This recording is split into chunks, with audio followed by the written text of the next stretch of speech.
아, 네.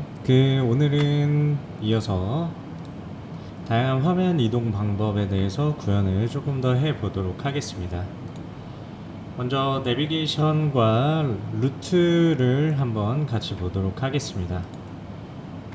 다양한 화면 이동 방법이라고 해서 우리 앱을 사용하다 보면 여러 가지 화면 이동 방법이 나오게 됩니다. 특히 모바일 앱에서는 다양한 화면 이동 방법을 제공을 하고 있으면서 우리 앞에서 만들어 본 탭바 하단에 위치해 있으면서 여러 가지 화면을 선택할 수 있게 해주는 탭바가 있고, 이렇게 해서 우린 4개의 탭을 정의를 했습니다. 그 외에도 내비게이션 컨트롤이라고 하는 게 있습니다. 이 오른쪽에 보이는 화면은 설정 창인데, 이 설정 창에 있는 목록을 보시면은 여러 개의 목록이 있고, 해당 값을 선택을 하면은 다음 화면으로 넘어가서 뒤에 있는 뒤로 가기라고 하는 버튼이 기본적으로 표시되는 것을 이 내비게이션 컨트롤이라고 부르고 있습니다. iOS에서는 내비게이션 컨트롤러, 내비게이션 바, 안드로이드에서도 내비게이션 등등 다양한 형태를 부르고 있고, 우리는 보통 이걸 내비게이션이라고 부르고 있습니다. 내비게이션은 이렇게 이동을 하게 되고 계층적으로 이동하게 되는 형태를 보고 있어서 이 내비게이션 컨트롤은 상당히 직관적이고 뒤로 갈수록 다시 원래 화면이 나오는 것을 볼 수가 있습니다. 네, 그렇게 나와 있는 화면 이동 방법이 있는데, 플러터에서는 내비게이터를 이용한 기본 화면 이동 방법을 같이 제공을 하고 있습니다. 앞에서 얘기한 모바일 앱에서 주로 사용하는 내비게이션 컨트롤을 사용을 해서 화면 이동이 가능하고, 이 내비게이션 컨트롤은 기본적으로 화면을 위에 쌓는 개념으로 구현이 되어 있습니다. 화면을 위에 쌓는다는 개념은 다음과 같이 되어 있는데, 이 내비게이션이라고 하는 것은 왼쪽에 보이는 그림처럼 푸시되는 데이터를 바탕으로 쭉 화면에 쌓이게 되고, 스크린이 스택됐다, 쌓였다 라고 하는 스택 구조를 기본적으로 동작을 하고 있습니다. 우측에 보이는 그림에서도 아까 보이는 것처럼 화면을 쭉 내려갔다가 다시 돌아올 때는 계층적으로 다시 한 화면씩 나오는 걸 볼 수가 있고, 그렇게 해서 푸시를 통해서 화면이 스택되는 식으로 내비게이션이 이루어지고, 다시 화면이 쌓였을 때 팝 되면은 이전 화면이 나타나게 하는 것을 기본으로 동작을 하고 있습니다. 이거를 우리는 푸시와 팝이라고 하는 스택 구조라고 얘기를 하고 있습니다. 푸시와 팝은 자료 구조에서 많이 사용하는 구조라고 볼 수가 있습니다. 컴퓨터 공학에서 자료 구조는 데이터를 관리하기 위한 여러 가지 방법 중에 하나인데, 특히 여기서 스택 자료 구조를 참조를 해서 사용을 했습니다. 스택 자료 구조는 LIF 해서 Last In, First Out이라고 하는 기본적인 값이 되겠습니다. 이게 마지막으로 들어온 데이터가 항상 가장 먼저 나가는 자료 구조 방식으로 푸시와 팝 연산만을 사용하여 데이터를 심플하게 관리를 할 수 있습니다. 오른쪽에 보이는 그림을 보면은 비어있는 스택에 푸시하게 되면 데이터가 들어가고, 두 번째 값을 푸시를 하면은 그 위에 값이 다시 위에 한 개만 있습니다. 그렇다면은 푸시를 3가지를 했을 때 팝 연산을 하게 되면은 특정 값을 주세요가 아니고 가장 위에 있는 값을 항상 꺼낸다 라고 하는 식으로 접근을 할 수가 있습니다. 특히 이런 스택 자료 구조는 단점이라고 할 수 있지만 중간에 있는 데이터를 강제로 접근을 하는 것이 허용이 안 되기 때문에 단점이라고는 볼 수 있으나, 푸시와 팝에 대한 연산이 항상 1회에 모든 연산이 이루어지기 때문에 굉장히 빠르고 단순하면서 강력한 데이터 관리 방법을 제공하고 있습니다. 그래서 화면 이동을 위해서 내비게이션 컨트롤러에서는 이러한 스택 자료 구조를 기반으로 하는 동작을 하고 있습니다. 그리고 플러터에서는 그 외에 다양한 화면 이동 방법을 또한 제공을 하고 있으니까 참조로 알아두시면 되겠습니다. 개요는 내비게이터로 보통 루트를 관리하는 식으로 가장 많이 화면 이동을 수행을 하고 있습니다. 그래서 루트 같은 경우에는 스크린이나 페이지 위젯을 가리키고 있기 때문에 다양한 위젯을 사용해서 구현하고 있고, 특히 플러터는 모든 것이 위젯이기 때문에 대부분에 있는 모든 화면은 관리가 가능하다라고 볼 수가 있습니다. 우측에 보이는 그림은 내비게이션이 가능한 방법 중에 하나인데, 지금 오늘 배울 스택이라는 구조 외에도 우리가 사용하고 있는 탭 구조가 있고, 왼쪽에서 사이드 메뉴가 나오는 이 드로어라고 하는 타입을 사용을 하고 있습니다. 명칭으로는 이렇게 각각 다르지만 여러분들이 앱을 사용하면서 충분히 만나본 적 있는 화면 구조라고 볼 수가 있겠습니다.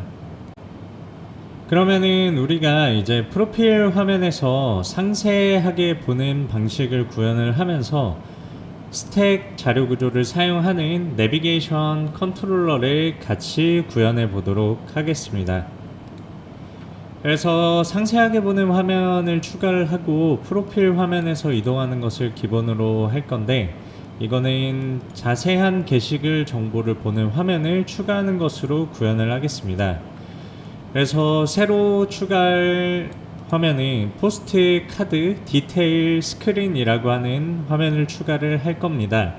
이거는 자세히 보는 화면이지만 어떻게 보면은 이 홈 스크린에 있는 그 목록으로 보는 하나의 화면과 동일하게 할 거기 때문에 새로 작성하는 구조를 배운다기보다는 기 일부 코드를 재활용을 하면서 화면 이동에 대한 것을 같이 학습하도록 하겠습니다.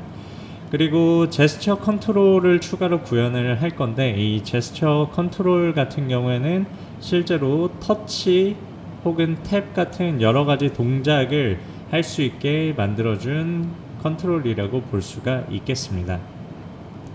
그래서 여기 목록에 있는 것을 선택을 하면은 보이고, 뒤로 갔을 때 뒤로 갈 수 있는 이 화면이 보이는 것을 구현의 목표로 하겠습니다. 그러면은 상세 화면을 위한 신규 파일을 추가하도록 하겠습니다. 카드 디테일 스크린 파일을 추가하도록 하겠습니다. 지금까지 작성한 파일들에서 스크린스에 새 파일을 추가를 하겠습니다. 그래서 카드 디테일 스크린이라고 하는 다트 파일을 하나 만들어 주도록 하겠습니다. 그리고 나서 화면 구성을 위한 필요 패키지를 추가할 건데, 이때는 지금 베이스 64 디코딩을 위해 추가했던 컨버트랑 타입드 데이터를 추가를 해야 되고, 그리고 플러터와 포스트 모델을 추가를 해야 됩니다.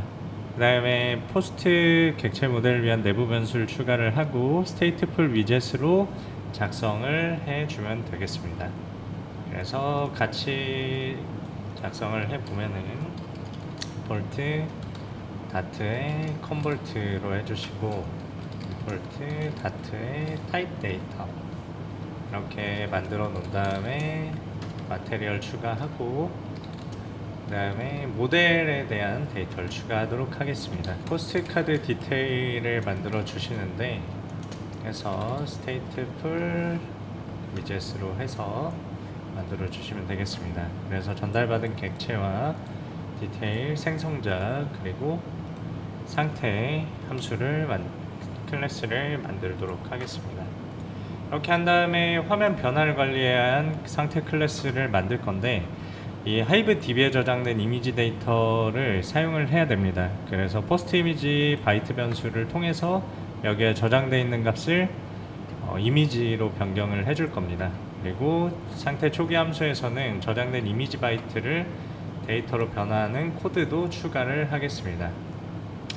그래서 여기 같이 보시면은 코드에서 포스트 카드 디테일 스테이트를 하나 만들어주고, 네, 이렇게 만들어준 다음에, 네, 여기서는 이 널 세이프 변수를 꼭 만들어줘야 합니다.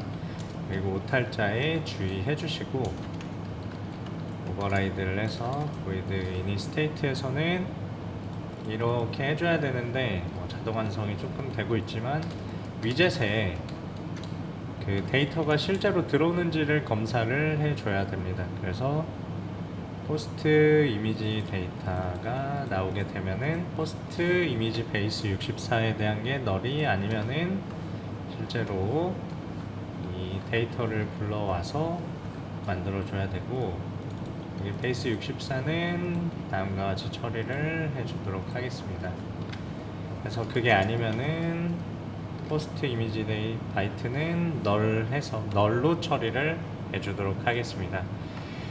그리고 나서 이제 빌드 코드를 작성을 해야 되는데, 우리는 홈 스크린에 구현된 패딩 내부 코드를 좀 재활용을 할 겁니다. 왜냐면은 우리가 홈 스크린에 구현해놨던 코드를 그대로 쓰는 게 아무래도 그 코드 재활용에 유리하고, 나중에는 이 홈 스크린도 변경할 수도 있기 때문에 미리 클래스를 구분을 할 겁니다. 그래서 여기 보시면은 패딩부터 해가지고 카드 안에 있는 칼럼 밑에 빌더를 재활용하겠습니다. 그래서 실제 작성할 코드는 빌드 위젯에 스카폴드로 감싸주고 바디를 똑같은 코드로 감싸주는 형태로 구현을 하겠습니다. 그래서 여기 보시면은 그 패딩 내부 코드를 재활용을 할 건데, 먼저 빌드 함수를 작성을 해 주시고, 빌드 함수를 먼저 작성을 해 주신 다음에 여기서 오버라이드 위젯 빌드 함수를 하나 만들어 주도록 합니다. 그래서 스카폴드 앱바 에서 포스트 디테일로 생성이 되면은 이 바디 영역을 비워준 다음에 이 탐색기에서 홈스크린으로 가셔서 여기 보시면은 이 빌드에 패딩 이하 코드들이 있습니다. 이 코드들을 가지고 와서 바디에 붙여 넣어 주시고, 실제로 이렇게 하면은 이제 조금 달라지는 부분이 몇 개 있는데, 일단은 홈스크린에서 이 포스트부터 해가지고 여기까지 다 가지고 오도록 하겠습니다. 그래서 하단에 실제 코드들을 안에 삽입을 해 주시고, 이렇게 한 다음에 보시면은 지금 괄호가 좀 잘못된 것을 볼 수가 있습니다. 그래서 여기서 지금 정렬을 같이 해주시고, 변경해야 될 부분이 좀 있는데 여기에 포스트를 찾지 못하는 문제가 있습니다. 그래서 위젯으로 여기 나와 있는 포스트를 다 변경을 해 주시면 되겠습니다. 이렇게 해서 이렇게 쭉 변경을 해 주시고, 우클릭을 해서 문서 서식을 여기 문서 서식을 적용을 하면은 실제로 문서에 맞는 서식으로 변경이 될 수가 있습니다. 해서 여기까지 작성을 하시면은 지금 이게 잘 안 맞죠. 선택 영역 서식까지 해서 이렇게 맞춘 것을 볼 수가 있습니다. 결국 우리가 그 재활용된 코드를 가져오기 위해서 내부 구조를 바꿨고, 그 다음에 여기에 보이는 포스트에 대한 것을 위젯으로 다 교체를 했습니다. 그렇게 했기 때문에 그 외에 나머지를 이 빌드 포스트 헤더부터 해가지고 오는 거를 모두 복사를 해 주도록 합니다. 세세한 코드는 여기 넣어놨지만 홈스크린 안에 있는 코드도 동일한 것을 사용하기 때문에 그대로 불러오셔도 큰 문제가 없습니다. 그러면은 여기까지 해서 복사해서 붙여넣고, 다시 한번 말씀을 드리면은 여기에 포스트까지 작성이 되어 있는데, 이렇게 하면 내부 변수로 찾기 때문에 이 위젯을 통해서 이 위젯 안에 있는, 그러니까 이 상단에 있는 위젯에 있는 포스트를 가지고 오겠다라고 지정을 해야 되기 때문에 여기 빨간 줄이 뜨는 이 부분을 전부 위젯.post로 교체를 해 주신 다음에 코드를 수정을 꼭 해야 되겠습니다. 여기까지 작성하시면은 지금 이제 카드를 볼 준비는 되어 있는데, 실제로 이제 카드를 보여줄 코드를 일부 수정을 해야 되겠습니다. 그래서 우리는 제스처 디텍터를 사용해서 터치를 감지를 할 거고, 이 온탭 속성을 구현하는 것보다 이 제스처 디텍터 위젯을 사용하는 게 훨씬 다양한 기능 구현에 도움이 됩니다. 그러면은 싱글 탭부터 해서 이 제스처 디텍터에서는 우리가 보통 쓰는 싱글 탭, 더블 탭, 그 외에도 홀드, 드래그, 스와이프까지 모두 지원을 하기 때문에 필요에 따라서 다양한 제스처를 직접 구현을 할 수가 있습니다. 그러면은 프로필 화면에서 호출하는 방법을 한번 같이 볼 건데, 변경 대상 코드는 빌드 포스트 그리드 함수를 수정을 할 겁니다. 빌드 포스트 그리드 함수를 수정을 할 건데, 지금까지 보시면은 코드를 잠깐 보면은 이 프로필 스크린에 빌드 포스트 그리드 코드를 다음과 같이 작성을 했습니다. 해서 이 value listenable 빌더를 사용을 해서 없을 때는 이렇게, 그리고 있을 때는 그리드 빌더를 사용해서 아이템을 출력을 해주고, 그럴 때 이미지 셋을 통해서 메모리에서 데이터를 표시해 주는 것까지 했습니다. 그리고 태그된 사진은 별도로 다시 그리드 뷰를 표시하는 걸로 코드를 작성을 했습니다. 근데 보시면은 그리드 뷰가 중복이 되어 있고 코드가 조금 분리되어 있는, 좀 길게 작성되어 있어서 가독성이 좀 떨어지는 것을 볼 수가 있습니다. 그렇게 했기 때문에 이번에는 중복된 요소를 분리해서 새로운 함수를 구현하는 것으로 코드를 수정을 해 보겠습니다. 그래서 기존의 빌드 포스트 그리드 함수를 빌드 포스트 그리드와 포스트 타일, 이미지 그리드, 그리고 메모리 이미지라고 하는 3개의 함수까지 확장해서 작성을 해 보도록 하겠습니다. 그래서 빌드 그리드 포스트 같은 경우에는 아까 긴 함수를 줄여서 탭이 0번일 때는 이 똑같이 value listenable 빌더를 사용을 하지만 이 그리드 뷰 빌더를 통해서 바로 빌드 포스트 타일이라고 하는 것을 여기에 호출을 합니다. 그게 아니면은 이미지를 직접 호출을 하는 것은 빌드 이미지 그리드를 통해서 구현을 따로 하였습니다. 그렇기 때문에 이 코드를 같이 한번 구현을 해서 보면은, 코드는 여러분들이 같이 슬라이드를 보면서 한번 입력을 해 주시기를 바라겠습니다. 그래서 보시면은 빌드 포스트 그리드를 일단 수정을 해 주시고, 여기서부터 여기까지 된 코드를 수정을 하시면은 실제로 포스트 타일이랑 이미지 그리드가 없어서 에러가 나는 것을 볼 수가 있습니다. 그러면은 이제 여기서 빌드 포스트 타일 함수를 다음과 같이 작성을 할 겁니다. 이 빌드 포스트 타일 같은 경우에는 제스처 디텍터랑 이미지 로직을 별도로 분리하는 것으로 하겠습니다.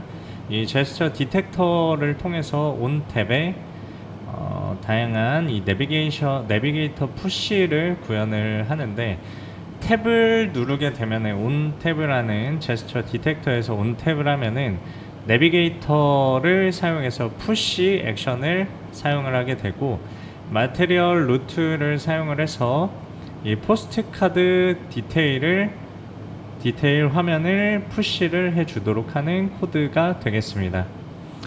그리고 이때 화면에 보이는 모습은 빌드 메모리 이미지를 사용을 해서 작성을 했고, 그게 아니면은 만약에 이미지 데이터가 아닌 경우에는 SS에서 불러오는 것을 이 포스트 타일 함수로 합쳐놨습니다. 그 다음에 이미지 그리드라고 하는 함수를 따로 만들었는데, 이 이미지 그리드는 베이스 64 이미지를 메모리에 불러와서 디코딩하는 함수를 따로 만들어놨고, 이제 앞으로 메모리 데이터베이스에서 불러오는 정보는 이 함수로 대체해서 이미지 위젯으로 만들어 줄 수 있도록 합니다. 마지막으로는 빌드 메모리 이미지를 통해서 태그된 사진을 표시를 할 수 있도록 해놨고, 이렇게 했을 때 그 이미지 뷰, 그리드 뷰에 표시를 하는 것을 목표로 작성을 하였습니다. 해서 보시면은 지금 네, 그렇게 해서 여기까지 있는 코드를 같이 작성해 보도록 하겠습니다. 나머지 함수들도 가지고 와서 같이 구현을 해 보도록 하겠습니다. 그래서 이렇게 작성을 해 주시고, 지금 그 임포트 해서 가지고 오는 세 가지가 빠졌기 때문에 여기 코드에서 혹시 빨간 줄이 저와 같이 뜬다고 하면은 이 데이터 타입에 대한 파일을 여기서도 프로필에서도 삽입을 해주고, 그 외에도 포스트 모델 데이터를 사용하는 것과 이 카드 디테일 스크린을 추가를 하는 것까지 해서 코드를 추가를 하시면은 이렇게 이미지 표시하는 것까지 완료가 됩니다. 그러면은 실제로 잘 적용이 됐는지 실행을 해서 결과를 보도록 하겠습니다. 그러면은 실행해서 결과를 볼 때까지 잠깐 다시 얘기를 하면은, 이런 이미지 디테일 같은 경우에는 제스처 컨트롤을 통해서 할 수가 있습니다. 특히 제스처 컨트롤에서는 이 포스트 타일 안에서 제스처 컨트롤을 통해 이 이미지를 표시를 하되, 눌렀을 때 이벤트는 내비게이터 점 푸시를 통해서 마테리얼 페이지 루트라고 하는 걸 호출을 합니다. 그렇게 됐을 때 이 포스트카드 디테일이 표시가 되는 걸 볼 수가 있고, 여기 우리 프로필 페이지에 가서 보면은 이 각 프로필을 각 포스트를 누르게 되면은 이렇게 표시가 되는 것을 볼 수가 있습니다. 그렇지만 여기 태그드 이미지에서는 우리가 따로 추가를 하지 않았기 때문에 이렇게 클릭이 안 되는 것을 확인할 수가 있습니다. 지금까지 해서 개발을 한번 같이 체험을 해봤는데, 여러분들의 개발에 도움이 많이 됐으면 좋겠습니다. 중간중간에 좀 설명이 미흡하거나 조금 부족한 부분이 있은 부분에 대해서는 양해 말씀을 드리고, 조금 더 개발에 친숙함을 느끼면서 다양한 개발에 많은 관심을 가주셨으면 좋겠습니다. 네, 감사합니다.